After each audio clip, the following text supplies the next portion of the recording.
For the past 2 years, Ashland University's IT department has been making the transition from Google to Microsoft services. Google was very attractive to schools because it was free for education folks like ourselves. But the issue is that we had to prop it up with all these different third-party services. And when we took a look at the whole picture, we realized that if we switched to Microsoft, we'd get more features and we'd end up having a cost savings as well.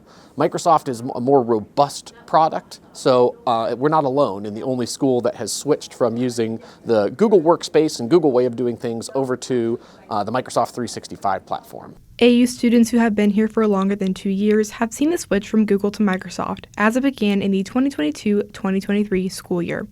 Some students feel more attached to Google than others.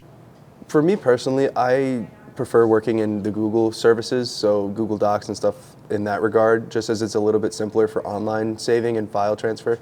But with the transition from Google services over to Microsoft, the securities are much better in terms of what Microsoft offers in comparison to Google.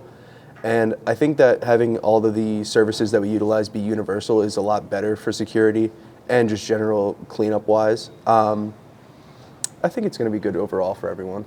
I honestly did not like it at first because I had all my stuff in Google and everything, and also I am in the psych lab, so we had all of our documents in Google Docs, I think, or in Google Drive, and now it's expiring, so it's like a bit of a mess right now because we have to transfer it all to some other platform or like kind of distribute it because we don't have like prepaid memory thing.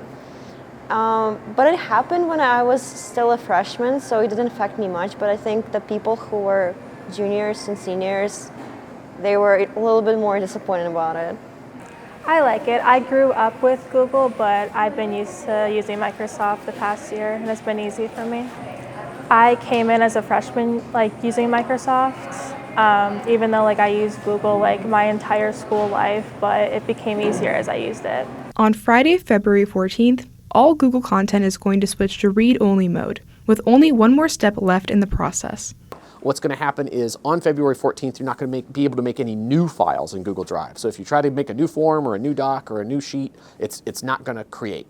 But the files are still there, and then you have 3 months. May 31st is the next date. That's when we're deleting Google completely. So this is the final stretch, the last hurrah, where in read-only mode, it's designed so that you can go in, get the files that you need, and then move them over to the Microsoft way of doing things. From the Ashland University campus, I'm Lauren Gulden.